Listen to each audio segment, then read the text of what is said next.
During your initial onboarding process in Gemma, you enter your main business name. After this name is entered, Gemma creates a quote link by using your business name characters.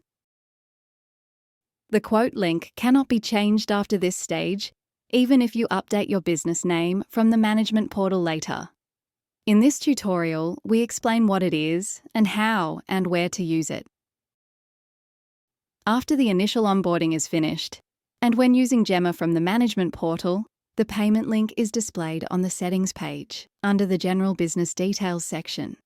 This link is a public link which can be accessed by anyone over the internet.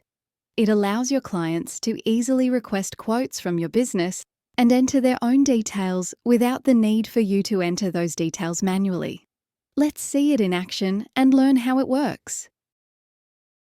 The quote link adequately shows the credentials and contact details of your business and allows a visitor to enter their own details, select a service from the list of your available services, upload their project files, add a comment, and request a quote from your business.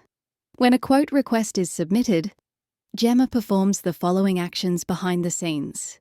First, it creates a new client and a contact person as the principal of this new client. Second, it creates a new project with the requested service and assigns it to the default project manager of that service. Finally, it sends an email to the default project manager with the comments and files, as well as adding a notification for that user. If the email of the client already exists in the system, Gemma makes sure no new duplicate client is created. In essence, the quote link acts as a one-page micro website that represents your business and its services, and offers a quick and convenient quote request functionality for your clients. It is therefore very beneficial to advertise this link in as many places as possible to maximize your business exposure.